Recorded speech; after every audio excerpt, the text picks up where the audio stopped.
What's up, guys? Welcome back to the channel. If you are new to it, my name is Luke and I created this channel basically to document and share my journey going from zero experience all the way to airline pilot. So I hope that these videos have been of value to you as I've been sharing, kind of what it takes. In today's video, we're going to be breaking down my commercial multi-engine add-on training and the checkride itself. And man, the checkride was crazy. It was me, the pilot examiner, and a guy from the FSDO, and then another guy from Washington, D.C. who's a part of the FAA. So it was free, but man, it was a long day, and we'll get into all of it later. Before we move on, I just want to say a big thanks to you guys again. The channel continues to grow, which I am so thankful for, and I really appreciate all your guys' support. I didn't expect it to grow how it has. I hope it's been helpful to you. Leave a comment, send me an email if you have any questions. If you're looking into flight school or you want me to do grounds with you, I also have links in my YouTube description and my Instagram bio as well, so be sure to click on those if that interests you. So getting into the video, we'll first talk about the training that was required to get to this checkride, and then we'll talk about the checkride itself and how it went. This was my most unique checkride by far, just since we had the FAA sitting in on it and evaluating some different people. So as far as the training for your commercial multi-engine add-on checkride, all you're doing is adding multi-engine privileges to your commercial pilot certificate. So you're already a commercial pilot, but you're literally just giving yourself privileges to add an engine on the plane and fly it. So there's not a whole ton of required training. There's no certain flight hour requirement that you need to meet in a multi-engine airplane before you can take the checkride. You just train to proficiency and train on certain things. A lot of the maneuvers are very similar.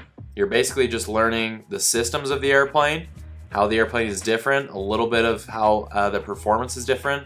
You're learning about what happens when you're only flying on one engine. So the aerodynamics are a little bit different. A lot of your training will actually be flying on one engine. So it's kind of a joke because you're doing multi-engine training, but half of your training, you kill the engine and you're only flying on one engine. The reason for doing that is because it can be super dangerous to fly on only one engine if you're not trained.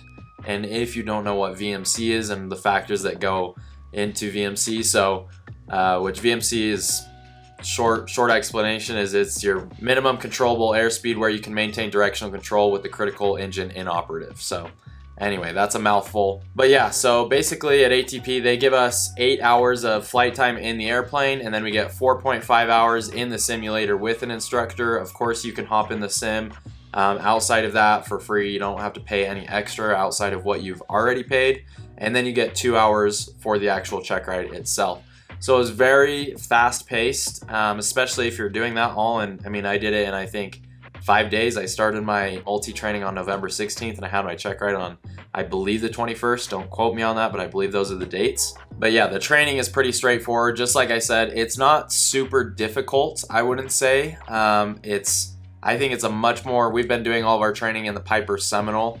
I think it's a much more fun plane to fly, and it's smooth. I think it's honestly a little bit easier in a lot of ways. It does have a controllable pitch prop and the retractable landing gear and a couple of the things that are different. So I did get a complex endorsement, which is nice. For those of you who don't know what that means, basically if an airplane has retractable landing gear, flaps, and a controllable pitch prop, then it's a complex airplane and you need an endorsement to act as pilot in command of a complex airplane.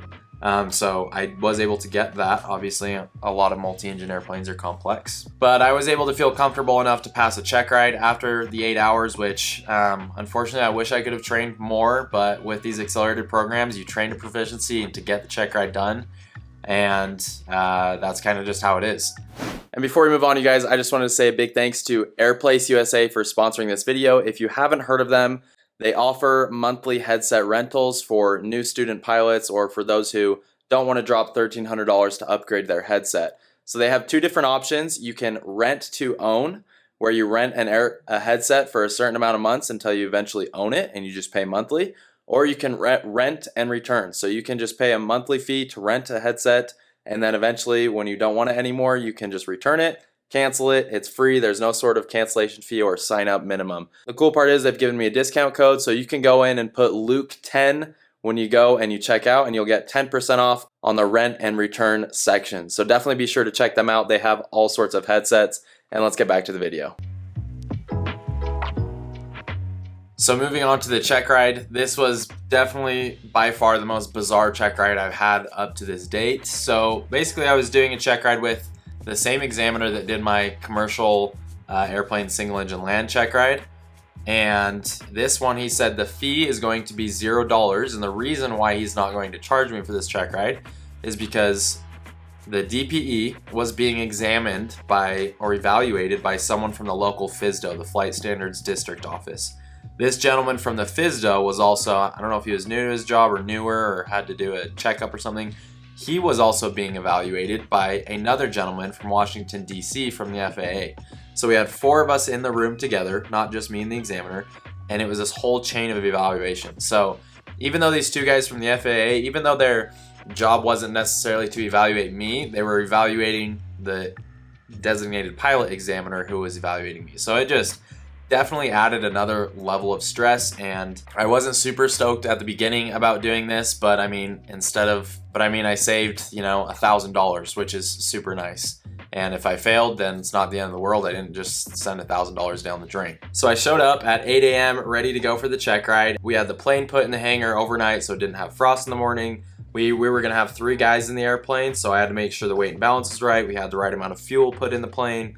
I made sure all the airworthiness directives and inspections were complied with, had everything laid out nice and neat in a binder. Show up, and this guy from Washington, D.C., the FAA guy, he says, what's the tail number of the airplane we're going to be flying today? And I said it, and then he said, no, we shouldn't be flying that one. I was flying it in a check ride yesterday or the day prior to my check ride.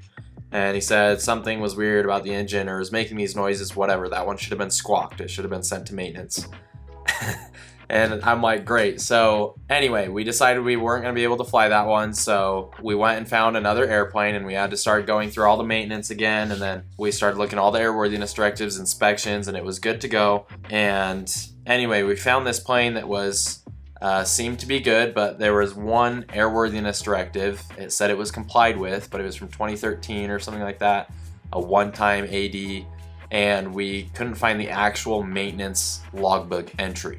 We had a status sheet that said it was complied with, but everything is electronic now with ATP. And anyway, so my instructor he goes hunting, and we can't start the check ride until we know that we have an airworthy aircraft ready to fly later that day. So we haven't officially started our oral yet. So anyway, we were already at least an hour deep into this whole ordeal. My instructor finally finds a piece of paper with the entry, but it doesn't have the signature of the mechanic, goes and looks for another 30 minutes. Anyway, we find it, it's good to go. The guy from the FAA, he says, hey, make sure that the comms, the radios work too, because yesterday in the back seat of the airplane, the radio was super loud in my ear. So my instructor gets this airplane, puts the right amount of fuel, and he checks that the radios are working with another instructor, that they could hear them fine. The front pilots could hear the passengers in the back fine. Anyway, we finished the oral, we go through the oral, it was pretty chill. We just talked about, past and smack from the 2 multi-engine acronyms, and then we talked about the propeller system and the landing gear. Pretty basic. Multi-engine check rides usually aren't super intense. Passed it, it was fine. We go out to the airplane to start the flight. I get in the airplane, we fire up both the engines, get ready to go. The guy in the back can't hear us. So we had to shut down the plane because that guy needs to be able to hear us during the check ride. So I don't know what happened in that time period, but anyway, we then had to go find a new airplane, re-go through this whole process. My instructor, there's only one other multi-engine airplane I think that was available at the time, but they were about to take off. They had already taxied, done their run-up, and were about to take off.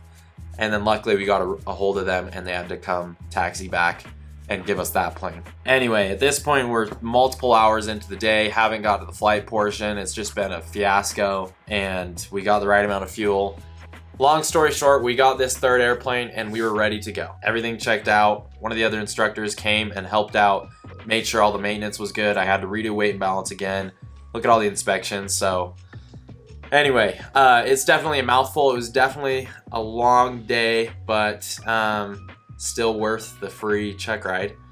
As far as the flight portion, we went up. It was just me, my examiner, and the guy in the back. And it went really smooth. There was not much to say about it. We took off from Ogden, Utah. We flew up to Brigham City, Utah, and we shot the RNAV approach. And what they'll do on these check rides, one of the tasks you usually do is you cut off. They're gonna simulate killing an engine. So all of a sudden you kill, let's say your left engine, you yaw to the right a lot, and you need to know what to do, the flow and the checklist, and fly an approach on one engine. So we did that approach into Brigham, came down and landed, did a couple full stops and landings there. Then we took off, went and did steep turns, all that. They'll simulate killing your engine, or they'll actually kill your engine up at altitude, and then you have to feather the prop and pretty much secure the engine, shut it down, and anyway, so and then it's just the normal stuff: power on stall, power off stall, accelerated stall, all that kind of stuff. And we came back and landed. There's not too much more to say about the flight. It went pretty smooth, but all in all, we started the day at 8 a.m. and we finished the day around 1 or 2 p.m., which usually a multi-engine check ride is a lot quicker than that. But needless to say, I'm super glad that it is over and that I passed and that I was able to get it done in such a short amount of time. Now, as far as what's next in my training, I am filming this video on December 6th right now. You're probably not going to see it till later in December just because I schedule my videos out. But I'm currently working on MEI and CFII, so fingers crossed that we can get these check rides done before the end of the year. And then I'll be finished with flight school, and we'll see what happens after that. But it's just a journey towards getting the 1,500 hours before I go to an airline, ideally if they're hiring. But anyway, safe flying, and I'll see you next time.